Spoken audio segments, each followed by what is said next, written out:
सभी साथियों को जय हिंद, जय भारत, वंदे मातरम।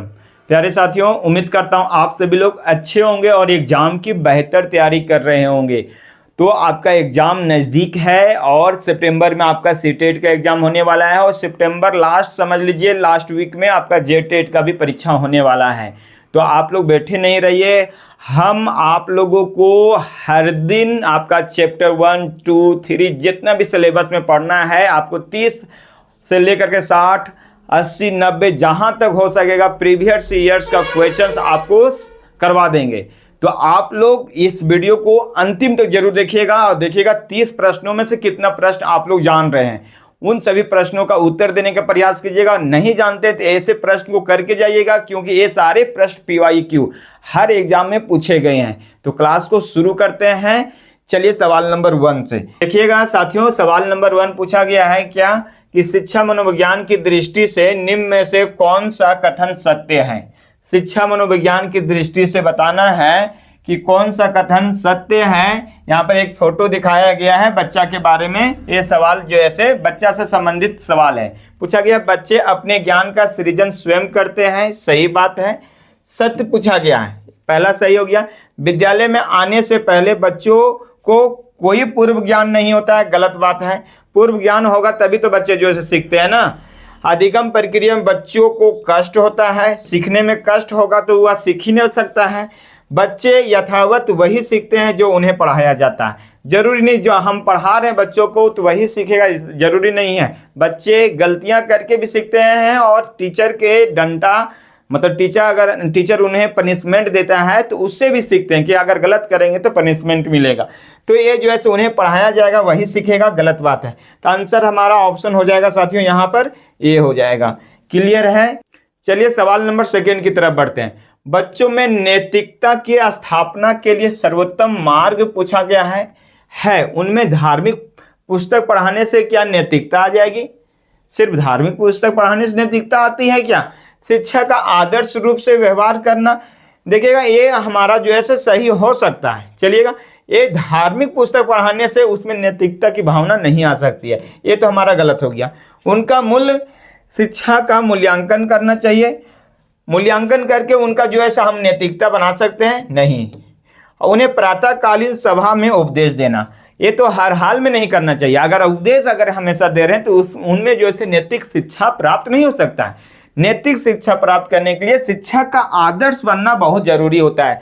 शिक्षा का आदर्श रूप ही हुई, यानी कि शिक्षा का आदर्श रूप में व्यवहार करना ही बच्चों में जैसे नैतिकता, शिक्षक जैसे व्यवहार करेंगे बच्चों में नैतिक शिक्षा वैसे ही क्या होगी, उनमें समाहित होगी।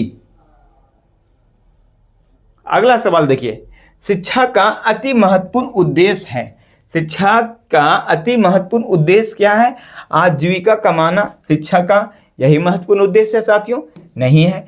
बच्चों का सर्वांगीण विकास करना, देखिए बच्चों में अगर सर्वांगीण विकास हो जाता है तो शिक्षा का अति महत्वपूर्ण उद्देश्य जो है फलीपूर्ण हो जाएगा। मतलब शिक्षा का मुख्य उद्देश्य हर बच्चों में सर्वांगीण विकास होना ही शिक्षा का उद्देश्य होता है। राइट आंसर बी यहाँ पर सही है हमारा।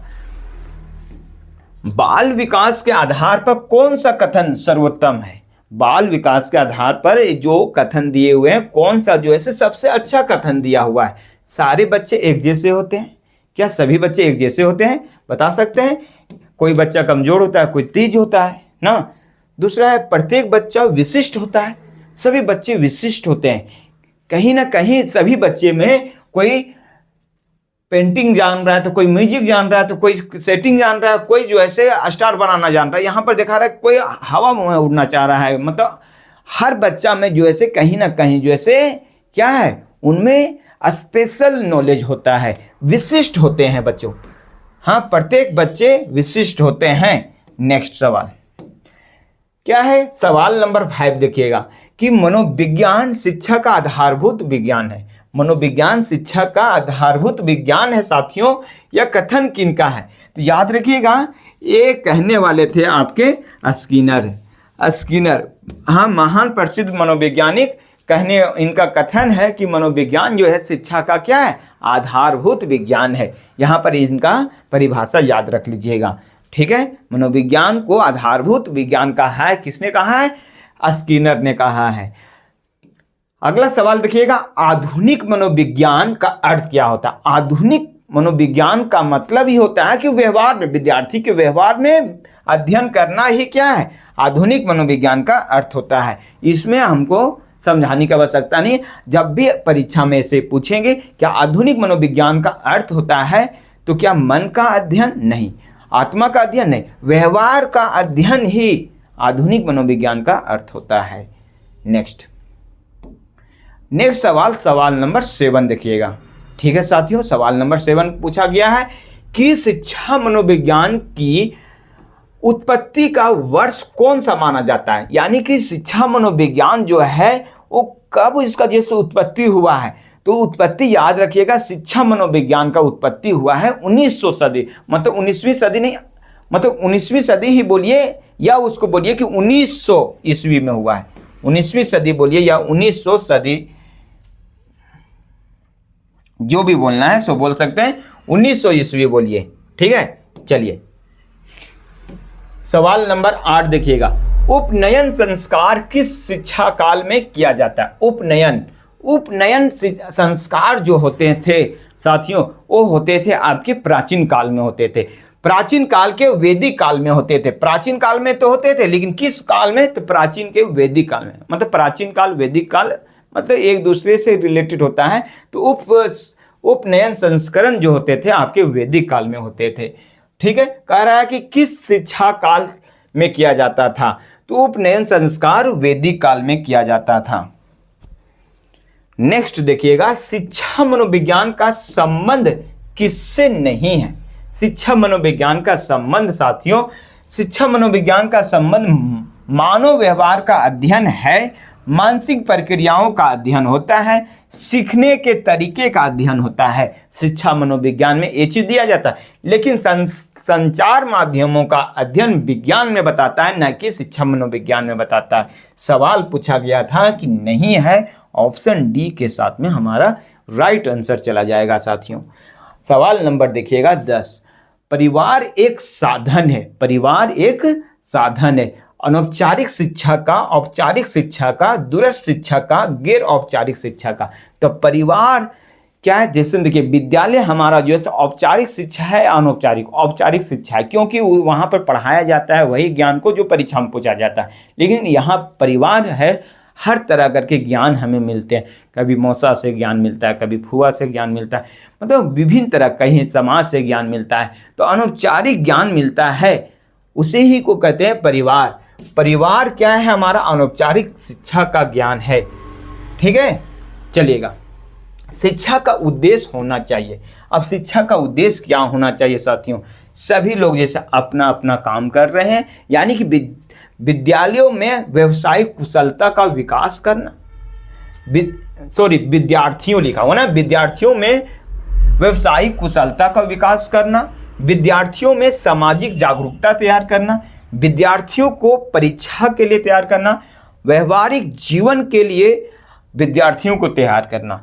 मतलब अपने व्यवहार में, अपने लाइफ में चेंजिंग करने के लिए तैयार अगर कर दिए तो शिक्षा का उद्देश्य जो होता है पूरा हो जाता है। व्यवहार अगर वह शिक्षा, वैसे शिक्षा दीजिए जो अपने व्यवहार में अगर वो ले आता है, तो उस शिक्षा का उद्देश्य जो होता है पूर्ण हो जाता है। तो यहाँ पर व्यवहारिक जीवन के लिए शिक्षार्थियों को तैयार करना, इस सवाल का जवाब सही है। मानव विकास किन दोनों योगदान का परिणाम होता है, किन दोनों का रिजल्ट होता है साथियों? ये मानव विकास की बात किया गया है। मानव विकास के लिए क्या होना चाहिए?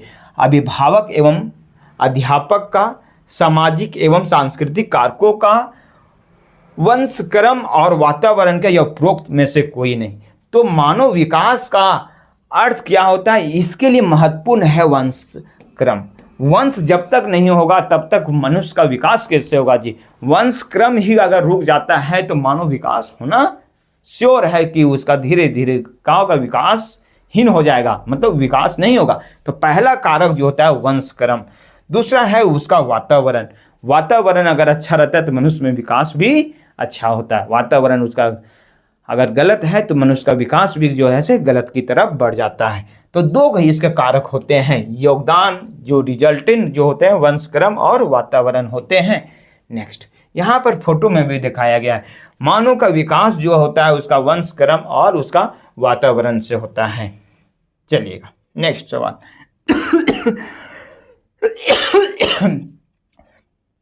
13 नंबर देखिएगा, मानव विकास कुछ विशेष सिद्धांतों पर आधारित है, निम्न में से कौन सा मानव विकास का सिद्धांत नहीं है? मानव विकास कुछ विशेष सिद्धांतों पर आधारित होता है, निम्न में से कौन सा मानव विकास का सिद्धांत नहीं है? यानी कि 3 ऐसे जो हैं मानव विकास का सिद्धांत होते हैं। अनुक्रमिकता ये मानव विकास का सिद्धांत के अंतर्गत आते हैं। समान से विशिष्ट मानव विकास के सिद्धांत के अंतर्गत आते हैं, लेकिन लिखा हुआ है रिवर्सिबिलिटी या रिवर्सिबल प्रतिवर्ती ये मानव विकास के सिद्धांत के अंतर्गत नहीं आते हैं। अब पूछा गया था कि कौन सा सिद्धांत नहीं है, तो प्रतिवर्ती सिद्धांत नहीं है।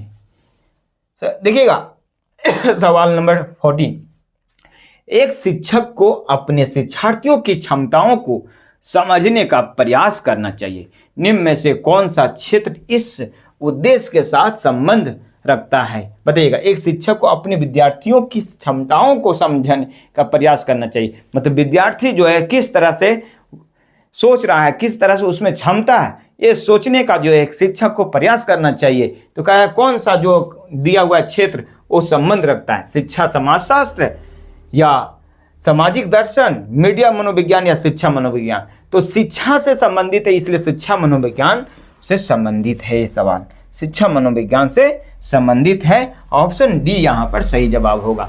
आप लोग भी कमेंट करते जाइएगा अगर आंसर जानते होंगे तो, ठीक है। 15 नंबर देखिएगा, पूछा गया है शिक्षा मनुष्य में अंतर्निहित क्षमताओं का परिपूर्णता में विकास करते हैं। यह कथन जो है किनका है साथियों? ये व्यक्ति का नाम बता दीजिएगा। शिक्षा मनुष्य में अंतर्निहित क्षमता, स्वामी विवेकानंद जी ने कहा है कि शिक्षा मनुष्य में अंतर्निहित क्षमता का परिपूर्णता में विकास करते हैं। यह कथन जो है स्वामी विवेकानंद जी का है। सवाल नंबर यहाँ पर 15 हम लोग कर चुके हैं।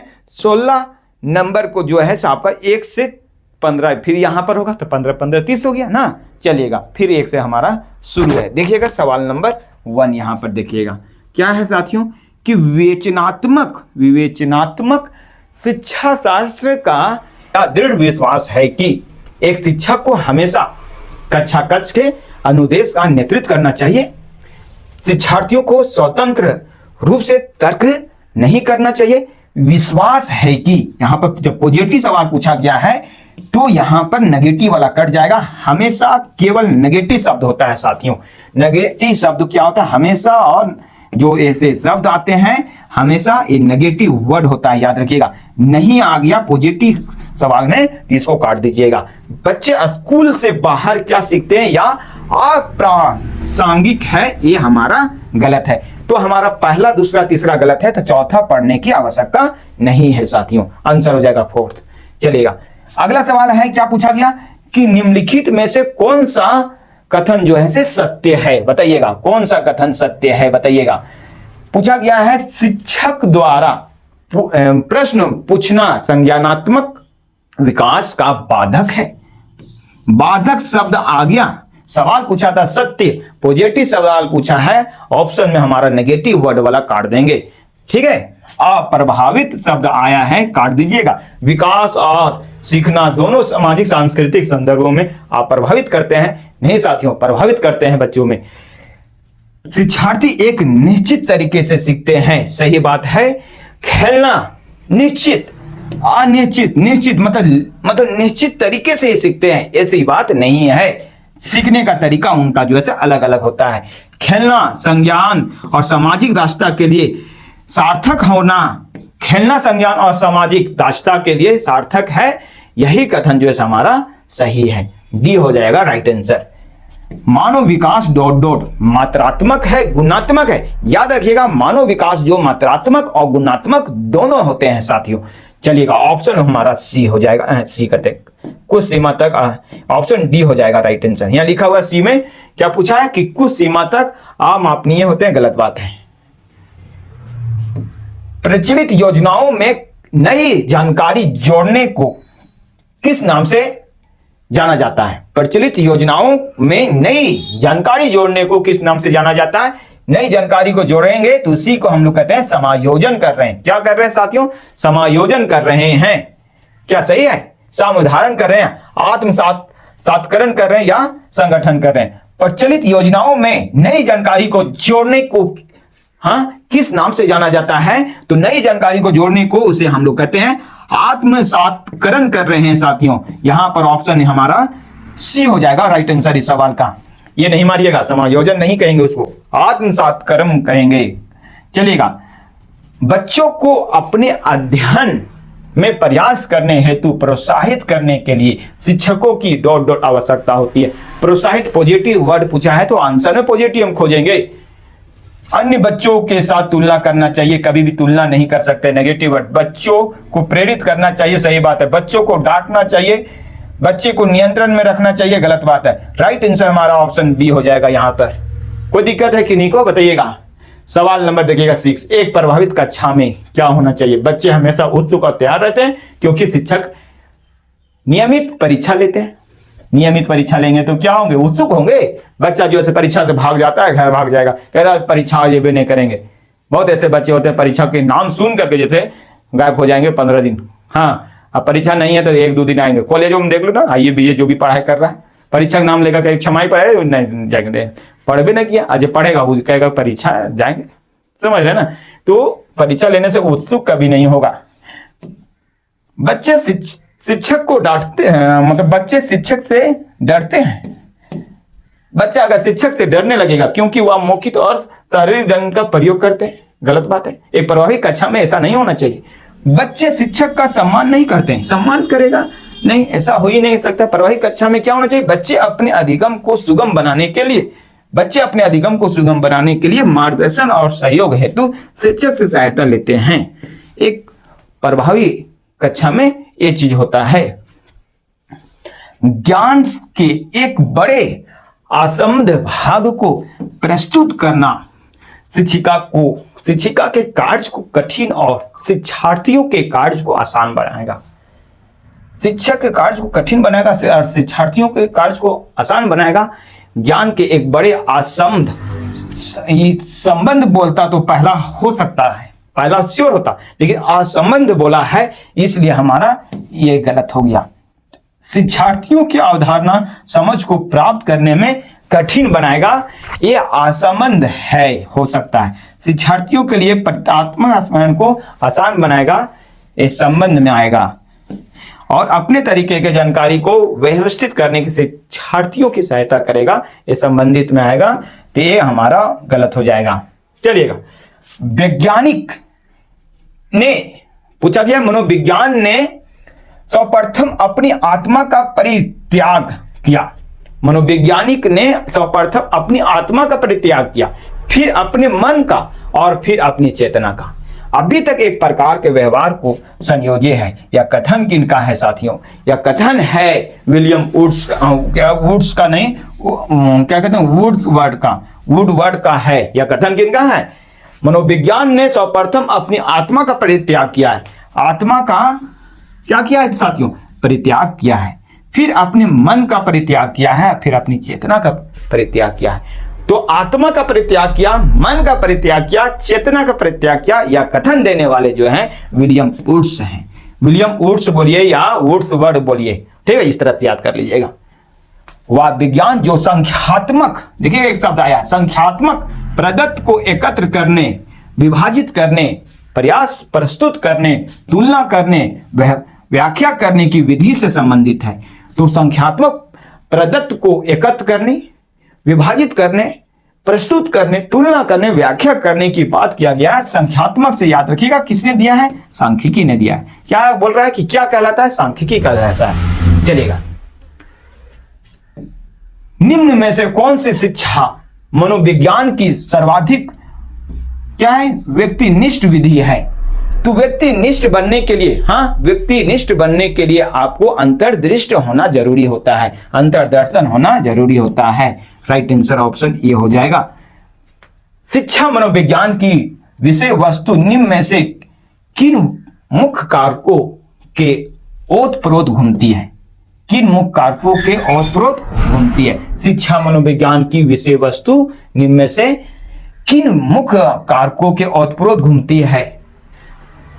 बताइएगा। शिक्षार्थी और अधिगम अनुभव, शिक्षक और अधिगम प्रक्रिया, अधिगम परिस्थितियां, सभी विकल्प। तो ये सभी की तरफ जैसे घूमते रहती है। ऑप्शन डी हो जाएगा यहाँ पर राइट आंसर। पूछा गया है, क्या पूछा गया साथियों? शिक्षा मनोविज्ञान अधिक बल देता है। कहां पर अधिक बल देगा? शिक्षक केंद्रित शिक्षा पर। तो शिक्षा मनोविज्ञान बालक पर केंद्रित होना चाहिए। शिक्षा मनोविज्ञान किस पर केंद्रित होना चाहिए? बाल केंद्रित शिक्षा पर होना चाहिए। ऑप्शन बी हो जाएगा यहाँ पर, क्योंकि बालक को हमको सिखाना है। मेरा मुख्य उद्देश्य है बालक, न कि शिक्षक। याद रखिएगा। मनोविज्ञान शाला जो है आपका उत्तर प्रदेश में कहां है? उत्तर प्रदेश में कहां स्थित है बता दीजिएगा। तो मनोविज्ञान शाला जो है आपका उत्तर प्रदेश में इलाहाबाद में है साथियों। कहां है? ऑप्शन आप लोग कमेंट करते जाइएगा, आंसर कमेंट करते जाइएगा। संरचनावादी उपागम बताता है कि डॉट डॉट ज्ञान की संरचना के लिए अत्यंत आवश्यक है। अत्यंत आवश्यक है बताइएगा। विद्यार्थी का पूर्व ज्ञान, बिल्कुल सही है। अनुबंधन, दंड और यंत्र वात याद करना, ये हमारा नेगेटिव वर्ड है साथियों। ये सारे आपका नेगेटिव वर्ड हैं। ये सारे आपके नेगेटिव वर्ड हैं, याद रखिएगा। ये सारे आपके नेगेटिव वर्ड हैं। तो राइट आंसर आपका हो जाएगा, ऑप्शन हो जाएगा ए। और ये लास्ट सवाल है आपका यहाँ। निम्न में से कौन शिक्षा शास्त्री पूछा गया? शास्त्रीय पद्धति एक संरचनावादी कक्षा के लिए उपयुक्त नहीं है। बहुआयामी परिप्रेक्ष्यों को प्रोत्साहन नहीं है पूछा गया। सवाल पूछा गया नहीं है। प्रोत्साहन हमारा पॉजिटिव वर्ड होता है साथियों। सहयोगिता पॉजिटिव वर्ड होता है। प्रयोगशाला पॉजिटिव होता है, लेकिन दोहराव, वेधन, हाँ, ये सभी हमारा नेगेटिव वर्ड है। नेगेटिव वर्ड पूछा गया था, तो पॉजिटिव वर्ड ये यानी कि आंसर हमारा हो जाएगा। आंसर क्या होगा साथियों? आंसर हमारा हो जाएगा ऑप्शन सी हो जाएगा, क्योंकि पूछा गया उपयुक्त नहीं है। तो वेधन और दोहराव उपयुक्त नहीं है। तो इस तरह से हम लोग इस सेशन में देखें 30 प्रश्न। ये सारे प्रश्न आपको पूछे गए हैं, PYQ प्रश्न है। ये सारे प्रश्न आप लोग जरूर हर हाल में कर लीजिएगा। वीडियो को 2x स्पीड में बढ़ा करके आप लोग सारे क्वेश्चंस को कर लीजिएगा। मिलते हैं नेक्स्ट चैप्टर 2 के साथ। तो धन्यवाद साथियों। अगर सेशन अच्छा लगा हो तो लाइक, और चैनल पर नए हो तो चैनल को सब्सक्राइब कर लीजिएगा। धन्यवाद साथियों।